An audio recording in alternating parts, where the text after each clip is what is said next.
네, 위드금융의 정태근 팀장과 같이 또 이야기 나눠보겠습니다. 어서 오십시오. 네, 반갑습니다. 네, 이오테크닉스 IT 좀 일가견이 있으시죠? 제가요? 없나요? 저 관심 있는 분야만 있어가지고요. 그래도 좀 아시는 네. 거라도 한번 이렇게 얘기를 해주신다면은. 뭐 일단은 뭐 반도체 같은 경우에 벤더들이 중요한 거니까 이오테크닉스 같은 경우 잘 알다시피 1차 벤더고요. 1차 벤더고 전반적으로 반도체 전공정이라든지 후공정 쪽에 봤을 때 선도하는 기업들이 있기 때문에 이오테크닉스도 마찬가지로 들어간다고 생각을 하고 있습니다. 그러니까 어찌 보면은 원익 IPS와 저는 위치가 좀 비슷하다라고 좀 생각을 하고 있는데 그만큼 삼성과 좀 긴밀하게 협력을 하고 있는 상황이고 어떤 신규 투자가 발생이 됐을 때 당연히 뭐 부각이 될 수 있을 만한 종목이라 생각이 좀 들고 있습니다. 그리고 최근에 그래서 주가 좀 많이 갔잖아요. 그래서 전고점, 그래서 이제부터는 주가 같은 경우는 전고점 돌파가 이제 관건인데, 이제 최근에 조금 조정, 이게 가격 조정이라고 봐야 될지 모르겠지만, 전고점 부분까지 상승하고 난 이후에 소폭이 좀 조정이 나오고 있는 상황인데, 여기서 삼성전자가 반도체 쪽이랑 시스템 반도체 쪽으로서 얼마만큼 투자 소식에 대한 얘기들이 조금 확대가 되게 되면서, 뭐 지금 내년 같은 경우에 전체 그 반도체 장비 업체들이 어떤 그 투자에 대한 규모가 또 700억 달러 상당히 많이 또 증가를 한다는 얘기가 있기 때문에 뭐 아시다시피 원익 IPS인지 이오테크닉스 이런 종목들 같은 경우에는 신규 설비에 들어가는 회사이기 때문에 아마 앞으로 반도체 투자가 또 늘어나게 된다라면은 그리고 지금 인텔이 또 신규 공장이 좀 지연되고 있잖아요. 그래서 네. 그런 수혜에 대한 얘기가 또 나오게 된다라면은 뭐 반등이 나오지 않을까? 뭐 그렇게 장비 전망도 할 수 있을 것 같습니다. 그러니까 정태근 팀장 사실 뭐 동일한 그 구조의 산업 그러니까 비교 대상은 아닙니다만 그러니까 오늘은 약간 뭐 보시는 분들이 판단을 하시게끔 이오테크닉스도 너무 좋죠. 근데 네. 원익 IPS가 좀 더 좋다. 지금 위치에서. 아, 그 부분 좀 오늘 대결 구도를 만드시고. 뭐 제 원래 직업이 그거다 보니까. 전공정, 후공정 나눠서 보게 되면 탑 티어 기업들이 있잖아요. 그래서 그런 측면에서 봤을 때 이오테크닉스가 제가 봤을 때 원익 IPS만큼의 어떤 위치에 있다라고 말씀을 드리고 싶은 거죠. 그렇죠. 중요도는 사실 뭐 두 기업 모두 없어서는 안 되는 국산화, 소부장 이 키워드의 가장 핵심 기업들인 걸로 제가 인지를 저도 알고 있기 때문에 둘 다 좋다. 네, 그리고 하나 또 추가적으로 말씀드리고 싶은 거. 어떤 거죠? 이게 반도체 장비 업체들이 좀 많잖아요. 뭐 신규 설비에도 전공정, 후공정 이런 부분들이 있듯이 일단은 예를 들면 2014년도 같은 경우 아시다시피 삼성전자 하이닉스가 중국 시안 쪽에 투자를 하게 되면서 그때 당시에 반도체 장비 섹터에 좀 많이 좀 주가 상승이 좀 있었잖아요. 네. 그래서 이 말씀을 왜 드리냐면은 그런 정도였던 신규 설비 투자가 앞으로 좀 많이 좀 이루어져야 뭐 전공정인지 후공정 이런 부분들이 조금 더 빛을 발하지 않을까 좀 생각이 드는데 그래서 그렇다 보니까 어찌 보면은 뭐 신규 설비 쪽보다는 그 반도체 공정이 들어가는 소모품 만드는 회사들 이쪽도 한번 관심 가져보는 게 좋지 않을까라는 좀 생각이 듭니다. IT 케미칼? 네. 그래서 예를 들면은 뭐 최근에 SK 머티리얼즈 상당히 좀 잘 가잖아요. 물론 네. 소부장의 테마가 좀 있긴 하지만 뭐 하나 머티리얼즈라는 종목을 예를 들게 되면은 그 시각 공정에 들어가는 소모품을 만드는 회사인데 이 공정성에서 그 신규 설비가 이루어지지 않더라도 판매량이 그러니까 출고량이 늘어나게 되면은 반도체 공정에 들어가는 소모품에 대한 어떤 수요랄까요? 이런 부분이 늘어날 수밖에 없거든요. 그래서 뭐 원익 IPS인지 이오테크닉스 같은 어떤 신규 설비에도 관심을 가지시되 추가적 플러스 알파로 그 반도체 공정에 들어가는 소모품을 만드는 회사들 쪽도 한번 관심을 가지면 좋지 않을까? 이렇게 첨언을 좀 하고 싶네요. 그러네요. 뭐 소재가 바뀌면은 거기에 적합되는 장비들 굉장히 많지만 네. 전문 용어는 이제 스퍼터 장비들, 뭐 이송 장비들 네. 뭐 다 들어가야죠. 네. 자, 어쨌거나 IT 대 IT에서 원익 IPS와 이오테크닉스 한번 봤고요. 자, 취임할 일발 장전으로 넘어가서 앞서 이제 서두에 잠깐 이제 알려드렸습니다만 글로벌 달러가 약세입니다. 달러 인덱스 대륙간 거래소인 ICE 기준으로 93포인트대까지 이제 내려왔어요. 미국이 일단 달러를 밖으로 퍼내는 듯한 느낌도 많이 들고 있고 이 달러가 물론 바뀌잖아요. 금리가 워낙 낮으니까. 그러다 보니까 이제 가장 대표적으로 금리 먼저 지금 들썩거렸습니다. 그러면 이제 금 관련주 이래가지고 고려아연을 많이들 이야기들 하시고 네. 그 금만 움직인 게 아니라 이제 은도 움직였단 말이죠. 사실 은도 트로이언스당 지금 24불대인데 사상 최고치는 49불이니까 반도 아직 안 왔거든요. 그러니까 은 얘기들을 많이 하고 어제 은값이 이제 7%가 올랐고 방송 들으시면서 집에 은 어디 있나 이거 찾지 마시고요. 은수저 찾으시면 안 됩니다.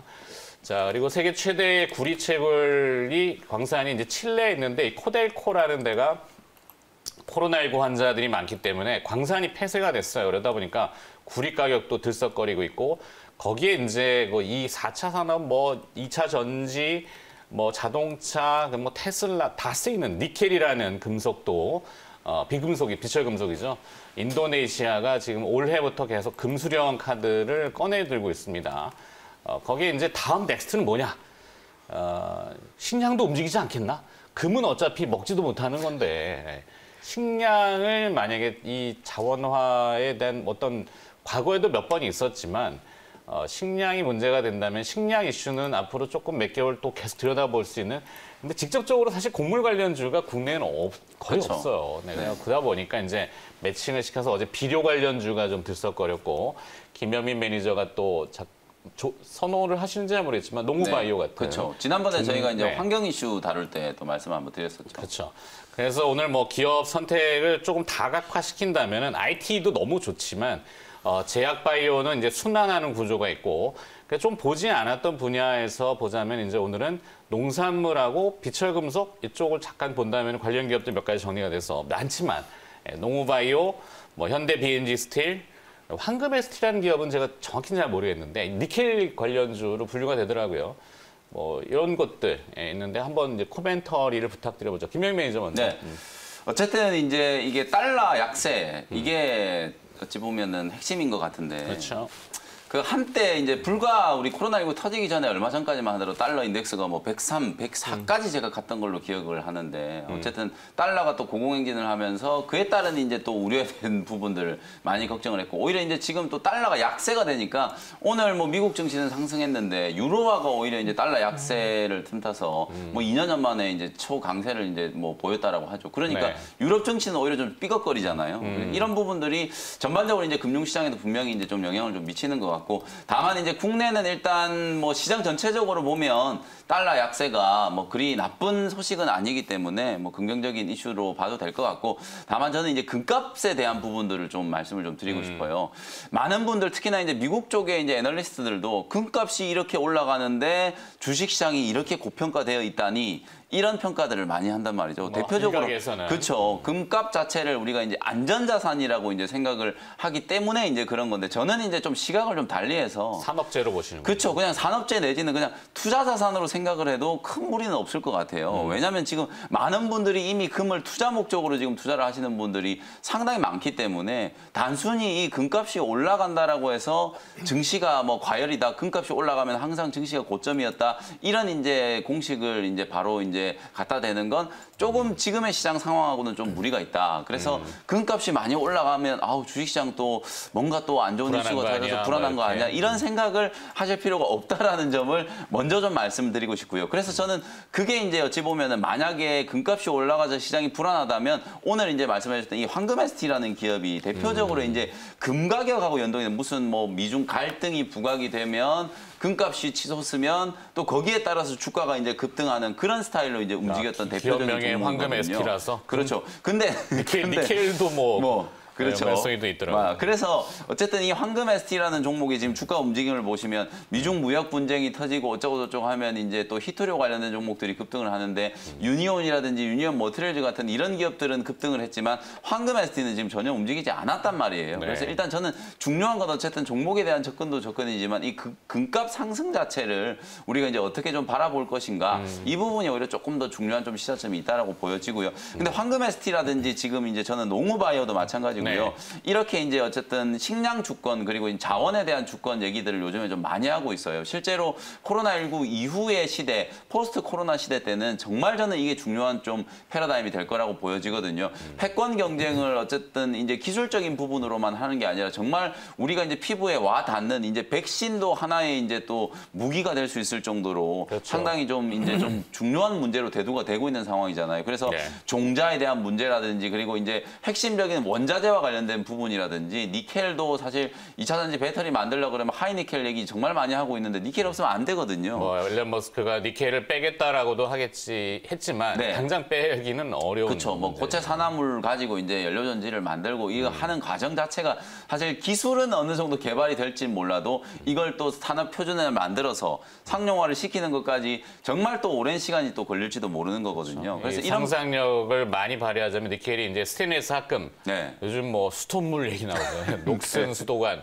네. 다 스테인리스, 뭐 네. 황동은 좀 다른 얘기지만. 네. 네. 아무튼 뭐 그런 부분들까지 감안한다면 뭐 단기적으로 봤을 때는 이런 종목들이 시장의 지금 뭐 중심적인 트렌드는 아니라도 제가 봤을 때는 충분히 이제 투자의 관점으로 좀 긴 안목으로 사실 지금 상황에서 금을 투자의 관점으로 대응하시는 건 저는 조금 어렵다라고 보거든요. 그렇죠. 네, 그래서 오히려 이런 종목들이 이제 바닥권에서 움직이지 않고 특히나 농후바이오라든지 황금에스테라든지 이런 기업들이 기업의 구조 자체, 내용 자체가 나쁘지 않아요. 그래서 이런 기업들 어제는 또 농후바이오가 상당히 좀 강하게 뭐 7% 넘게 또 상승을 했거든요. 그럼 네. 이게 차트적인 흐름도 보면은 이 돌아서기 시작하고 기술적인 부분들이 이제 포인트가 한번 나오기 시작한다면 이런 고점을 기업들이 뚫어, 그렇지, 갑자기 그냥 상승을 할 수 있어요. 그래서 이렇게 긍정적인 모멘텀들이 분명히 좀 나타나고 있다. 이게 또 비단 뭐 자원과 관련된 문제뿐만 아니라 이건 또 결국은 또 환경 문제하고도 또 연결될 수 있는 이슈이기 때문에 저는 뭐 황금 ST 그리고 농후바이오, 현대 PNG 스틸인데 제가 내용을 조금 잘 무겁긴 몰라가지고 해요. 네, 네. 그래서 황금 ST와 농후바이오 정도는 충분히 좀 투자 관점으로 좀 길게 한번 바라보실 수 있는 종목이 아닐까 네. 이렇게 말씀을 좀 드리겠습니다. 알겠습니다. 네. 자, 오늘 일발 장전을 했는데 요 이야기의 연결은 또 정태근 팀장의 이렇게 준비하라고 또 연결이 되니까 김현 매니저는 보내드릴 네. 뭐 하실 말씀? 아, 벌써 가세요? 가지 말랍니다. 네.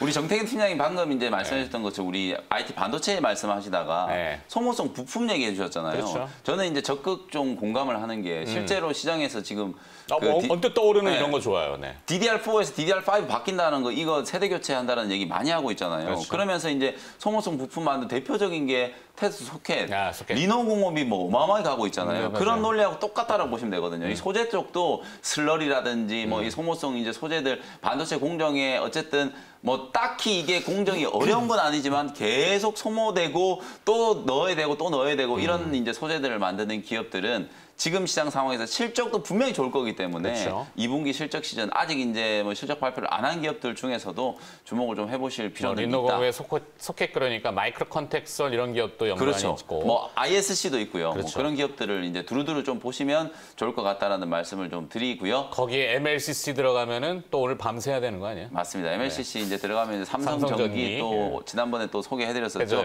또 거기에도 이제 뭐 아모텍도 있고요. 그다음에 뭐 그 사마 콘덴서도 있고요. 뭐 밑단에 이제 기업들도 사실은 이제 이 콘덴서 역시도 마찬가지예요. 그렇죠. 시장이 이제 전방 시장이 비단 반도체뿐만 아니라 뭐 5G라든지 그리고 통신 쪽, 그다음에 차량용 이런 이제 시스템 반도체 쪽으로까지도 확대가 된다면 뭐 그야말로 오늘 얘기를 하다 보니까 너무 많은 종목들을 좀 뿌려놓고 간다는 느낌이 드는데 어쨌든 함축합시다. 그러면 그렇죠. 이오테크닉스하고 오늘 뭐? 이오테크닉스와 저는 리노공업. 리노공업. 네, 많이 올라왔음에도 불구하고 저는 충분히 가능성이 있다라고 보고 우리 정태인 팀장이 말씀하신 하나머트리얼즈도 이제 숟가락을 좀 얹어서 함께 말씀을 좀 드리면서 오늘 오후 4시에 또 MBN골드 홈페이지로 접속하시면 또 무료 공개 방송 들으실 수 있으니까요. 네.